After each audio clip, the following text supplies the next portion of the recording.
Today was a lot. Yeah?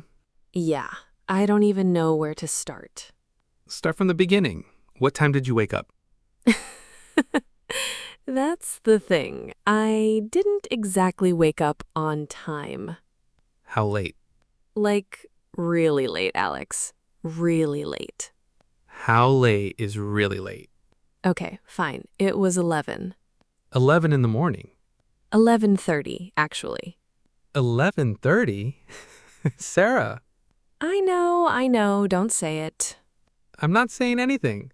You're thinking it very loudly. I'm just, I mean, it was 11:30. It was a Sunday, okay? It felt fine at the time. It always feels fine at the time. That's the whole problem. Exactly, that's exactly it. Yeah, that is the problem. You know what's funny? I woke up at 7 this morning. What? Why? I have no idea. I just opened my eyes. It was 7. My alarm wasn't even on. And you stayed awake? No, that's the thing. I went back to sleep. Of course you did. I told myself just 10 more minutes. And? And I woke up at 9:45. Classic. That is so classic. It really is. 10 more minutes is basically a lie I tell myself every single morning. It's not even 10 minutes. It's never 10 minutes. Never. It's like a whole sleep cycle. Your brain just resets. Completely. And then I wake up and I feel like I did something wrong, like I missed something important. Do you actually miss anything? Not usually, but the feeling is still there. That guilty feeling. Yeah, like you didn't do anything bad, you just slept, but somehow it feels messy. I know that feeling really well. Small pause. Can I tell you something weird? Always. The first thing I do every morning, before I even sit up, is check my phone. Same.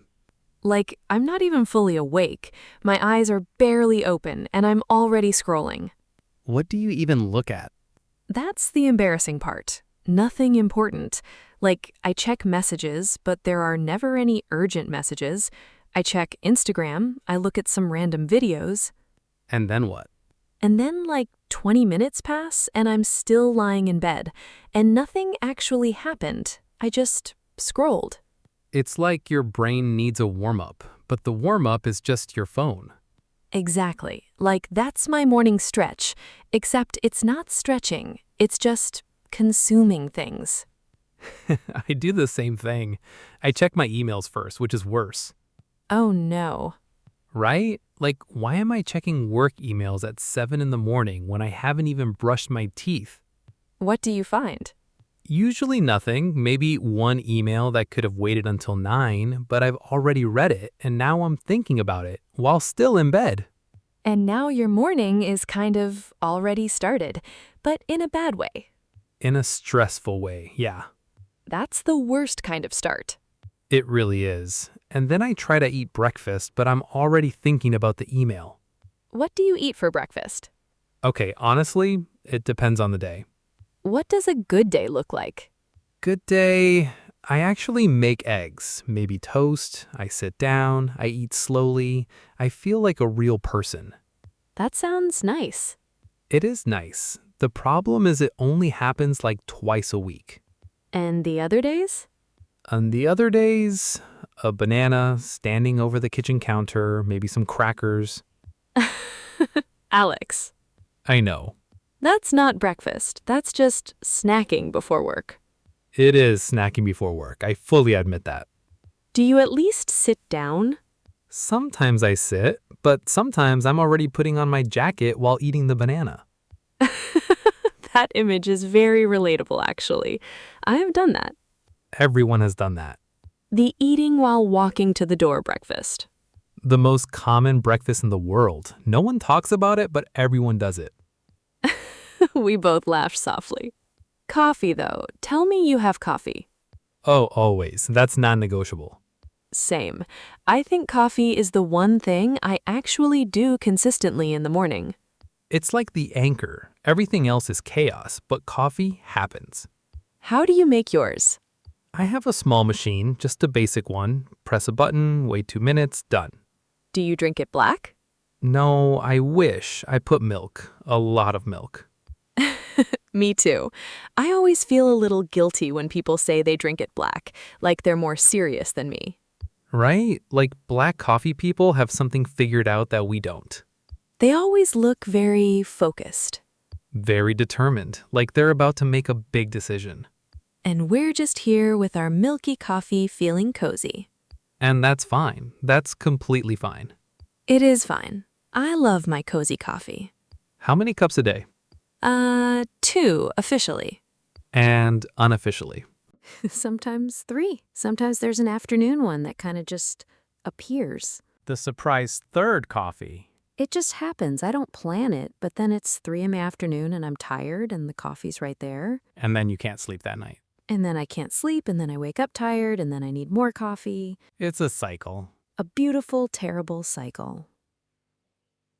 Do you ever have mornings where everything just works? What do you mean? Like where you wake up on time, you don't reach for your phone, you make a real breakfast, you're calm, you feel ready. Yeah. Maybe once a month? Once every few weeks? What makes those mornings different? Honestly, I think it's about the night before. Yeah? Like if I go to sleep at a decent time, if I'm not on my phone until midnight, if I kind of prepare a little bit the night before, put my clothes out, know what I'm having for breakfast. Then the morning just flows. It flows. Everything is easier. I feel like a different person. I feel that too. Those mornings feel almost luxurious. Like I have time. I'm not rushing. And you feel proud. Yeah, you feel like you've already won something and it's only 8 in the morning.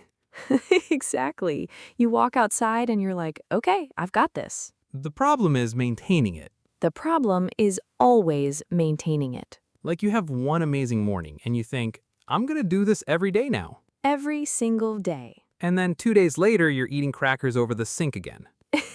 Every time, without fail. Why is it so hard to keep a good routine?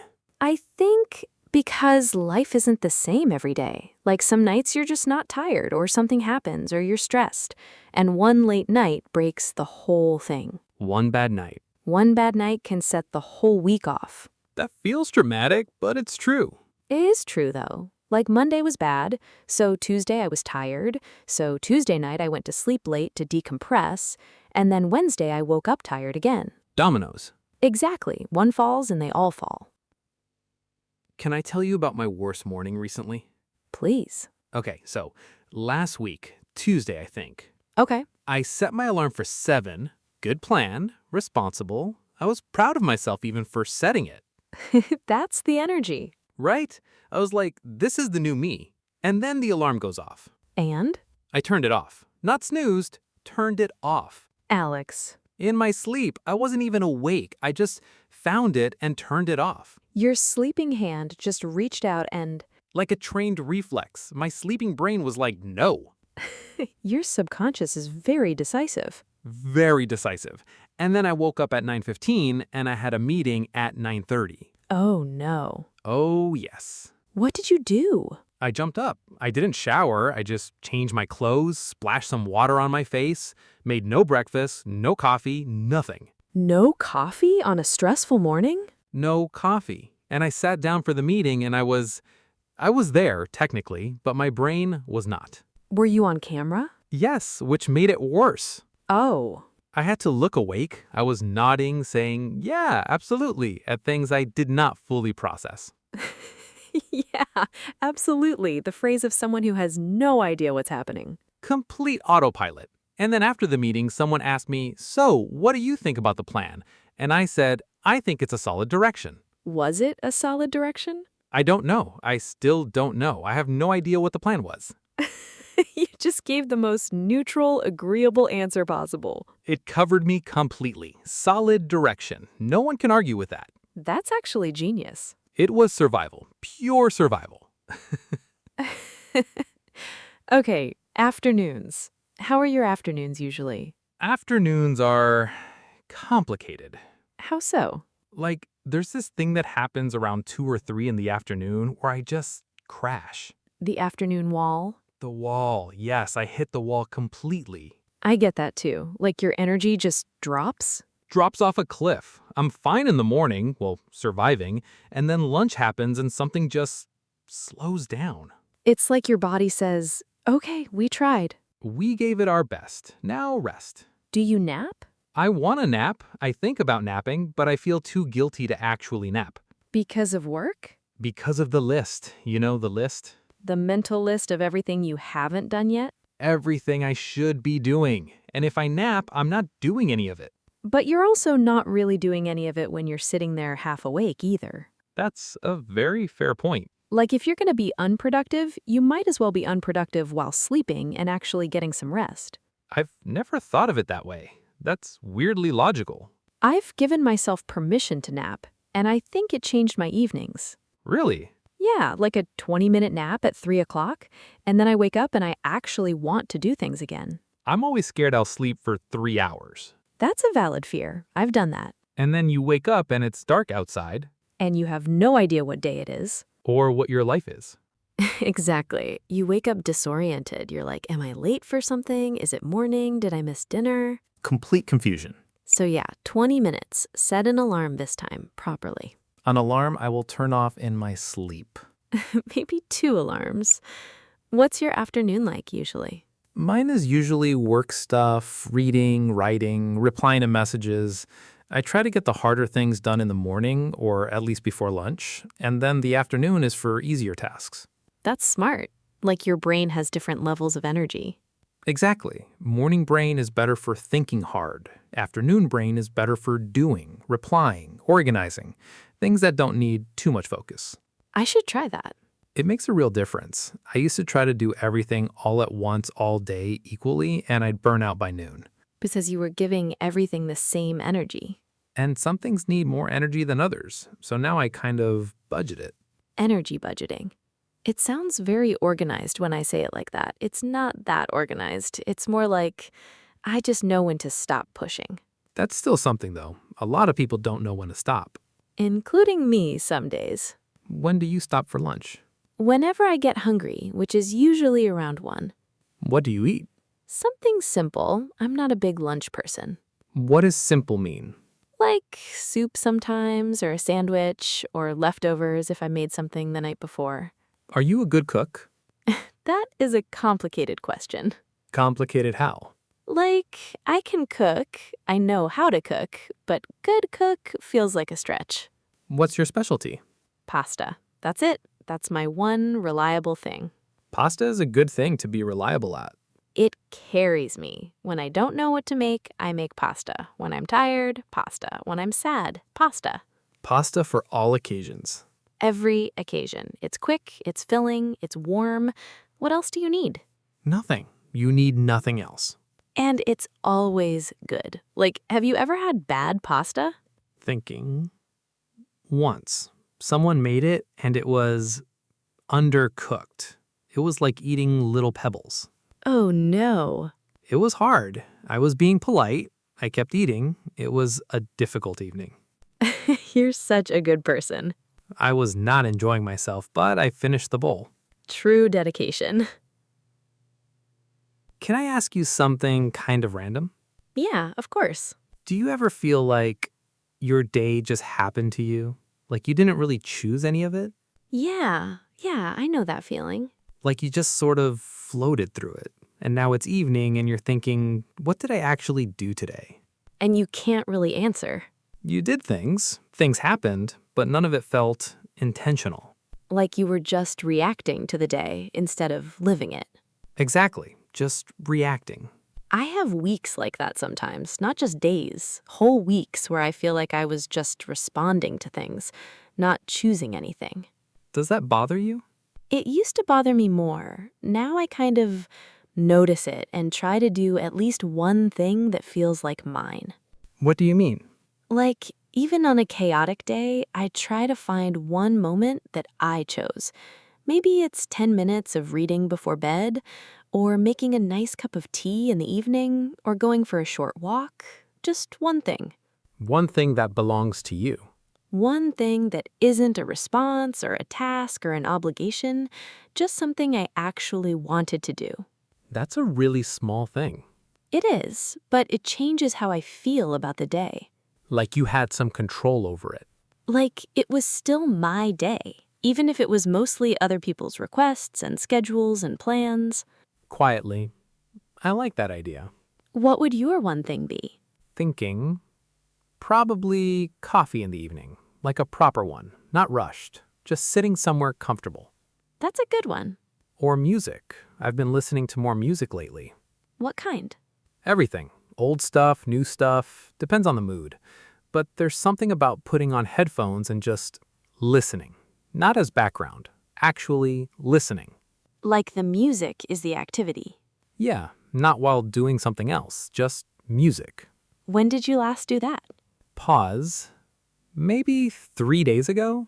I was walking home and I just put something on and I walked slowly on purpose so I could finish the song. That's so sweet. It was like a 10-minute detour. I took the long way home just to finish the album. That's the best reason to take the long way home. Definitely the best reason. Evenings. What are your evenings like? Okay, evenings are actually my favorite part of the day. Really? Yeah, like the pressure's kind of off. The workday's done, even if it was stressful, it's over, and I can just be. That exhale. The big exhale, like everything just loosens. What do you do? Honestly, it varies. Sometimes I cook something actually properly. Sometimes I watch something. Sometimes I just sit. Just sit? Yeah, no phone, no show, just sit somewhere comfortable. Maybe look out the window. Think. I love that. People think doing nothing is lazy, but sometimes it's the most useful thing. Your brain is still going. You're processing the day. Things become clearer when you're not pushing. And then solutions appear, or things you were worried about feel smaller. Or you realize something you didn't even know you were thinking about. Like your brain was working in the background all day, and it finally gets a chance to show you what it found. Exactly. The background processing. I do that too. Not every evening, but when I let myself just be quiet, I always feel better after. Better than scrolling for sure. Better than scrolling, 100%. Though I still scroll a lot. Laughing. Same. I'm not claiming I've fixed anything. We're both very aware of the problem and continuing to do it. That's growth, kind of. Aware is the first step. Is it though? If you're aware and still doing it? Maybe it's the first step that you repeat for years. Do you have a bedtime routine? I try to. It doesn't always happen, but I try. What does it look like when it works? When it works, I stop using my phone around 9:30 or 10, which sounds early, but if I want to sleep by 11, it makes a difference. What do you do instead of your phone? Read, or sometimes I'll journal a little. Nothing serious, just like write down what happened, what I'm thinking, what I want to do tomorrow. Does that help? So much. It's like putting things down on paper moves them out of your head, like your brain doesn't have to hold on to them anymore. Because they're written down. And you know where they are, so you can sleep without worrying that you'll forget something. That's why I can't sleep sometimes. I'm just holding things in my head. Things you don't want to forget. Or things I'm anxious about. Just circling. Writing them down stops the circling. I should do that. It doesn't have to be a lot, even 3 sentences. Today I did this. I felt this. Tomorrow I want to do this. That's simple? That's simple. It doesn't have to be deep or poetic. It just has to get things out of your head. I've always wanted a journal, but every time I try, I feel like I'm writing. Things you don't want to forget. Or things I'm anxious about. Just circling. Writing them down stops the circling. I should do that. It doesn't have to be a lot, even 3 sentences. Today I did this. I felt this. Tomorrow I want to do this. That's simple? That's simple.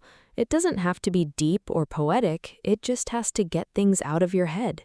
I've always wanted a journal, but every time I try, I feel like I'm writing for an audience. I know that feeling. Like, who am I writing this for? What's the tone? Should I explain context? No one is going to read it, Alex. I know that logically, but something about it feels performative. Maybe just write badly on purpose. Like, write the most boring, ugly, honest sentences possible. Today, I was tired. I ate crackers. I said, solid direction in a meeting I didn't understand. Perfect. That's actually perfect. That's a valid journal entry. That is completely valid. That's real life. That's your life. The Crackers and the Confusion. That's a book title. Crackers and Confusion, a memoir. I would read it. You know what I've been thinking about lately? What?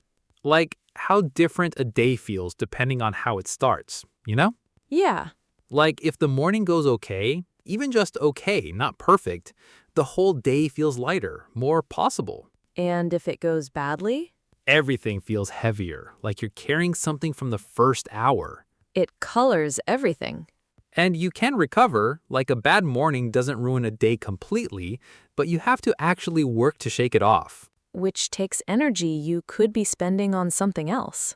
Exactly. So I've been thinking that maybe the morning is actually the most important part, not because you have to be productive or impressive, just because it sets the feeling, The tone. the emotional tone of the whole day. I think that's true, and it's not even about doing a lot in the morning. It's more about how you feel. Did you feel rushed? Did you feel calm? Did you feel like you had a moment to breathe? Did you eat something? Did you have your coffee in peace? Did you look at one nice thing before you looked at something stressful? That one is big, the first thing you look at. What's the first thing you try to look at? I've been trying to open the curtains first, like before my phone. Just look outside for a second. Yeah? Just the light, or the sky, or whatever's out there, even if it's gray and boring. Something real. Something that isn't a screen, something that just exists, and I didn't have to do anything to see it. I like that. That's a really small habit. It takes 4 seconds. 4 seconds and you feel a little more grounded. A little more like you're in the world, not just in your phone. I'm gonna try that. You say that about a lot of things. I do. I have a very long, I'm going to try that list. Do you ever do any of them? Some of them, eventually, the good ones stick. How do you know if one will stick? If I think about it more than twice, it usually sticks. Like if I hear something and I keep coming back to it, it means something. Your brain's holding on to it for a reason. Yeah, like the curtains thing. I've already thought about it 3 times since you said it. That's a good sign. What about weekends? Are your weekends completely different? Completely different. In what way? Like, during the week, I have a loose structure. Wake up around the same time, work, lunch, more work, evening, routine. But weekends, I kind of let go of all of that. For better or worse? Both, honestly. Like the sleeping in feels amazing, but then Sunday evening, I feel a little off, like I've drifted. The Sunday feeling. You know the Sunday feeling? Everyone knows the Sunday feeling. What is that? Why does Sunday evening feel so specific? I think it's because you can see Monday from there. You can see it on the horizon. Just standing there, waiting. And you spent the whole weekend not thinking about it, which was great, but now you can't not think about it. And you start mentally listing things. I have this tomorrow and this, and I didn't finish that thing from Friday. The Friday thing that you pushed to Monday. Which felt fine on Friday, but on Sunday it feels like a mistake. Every week. Every single week I do this, and every week Sunday evening is the same. Do you think it would help to do a little something on Sunday, like prepare a little? Probably, but that also feels like giving the week a piece of the weekend. I understand that completely. Like the weekend is supposed to be mine. And if I spend Sunday thinking about Monday, then Monday already won. Monday is very aggressive. Very aggressive, very pushy. Coming for your Sunday before it even arrives. Before it even gets here, already in your head on Sunday afternoon. Okay, last question. Okay. If you could change one thing about your daily routine, just one, what would it be? The phone in the morning. I think that's the one. Yeah? Like if I can just not touch my phone for the first 30 minutes, just exist. Have coffee, look out the window, like you said. What do you think would change? I think I'd feel less already behind. Like right now, when I check my phone the second I wake up, there are already things waiting for me. Messages, emails, news, and I haven't even had a chance to just be awake yet. You're already responding before you've had a chance to just be yourself. Before I've even found myself in the morning, I'm already somebody else's morning. That's a really nice way to put it. What about you? Mine would be sleep, going to sleep earlier. What time do you usually go to sleep? Pause. Late. Too late. How late? Sometimes midnight, sometimes later. Even when you have to be up early? Even then, because nighttime feels like my time, like everyone else is asleep. There's no pressure, no messages, no tasks. It's quiet and it's mine. So you stay in it as long as possible. I stay in it too long, and then morning comes too fast, and I'm tired, and it starts all over again. The cycle. The very human, very relatable cycle. I do the same thing. Late nights feel like freedom. They do, even if you're not doing anything exciting, just scrolling or reading or watching something. It's yours. No one wants anything from you. Exactly. And I think that's what I need more of during the day. Moments that feel like mine, so I don't have to steal them from my sleep. That's actually kind of deep. It's just tiredness speaking honestly. Tired people say the most true things. They don't have the energy to pretend. A nice, easy pause. This was nice. It was, wasn't it? Talking about nothing, but also kind of everything. Routines sound boring, but they're kind of where your whole life happens. The small daily things. All those small daily things add up to something, and you don't notice until you stop and talk about it. I feel like I understand my mornings better now. Even the cracker mornings? Especially those. Yeah, especially those. Music slowly fades back in, soft, warm, like the end of a comfortable evening. Gently. Thank you for listening today, everyone. If any of this felt familiar, the scrolling, the 10 more minutes, the guilty crackers, Then you're doing just fine. you really are. We're all just trying to figure out our days. One morning at a time.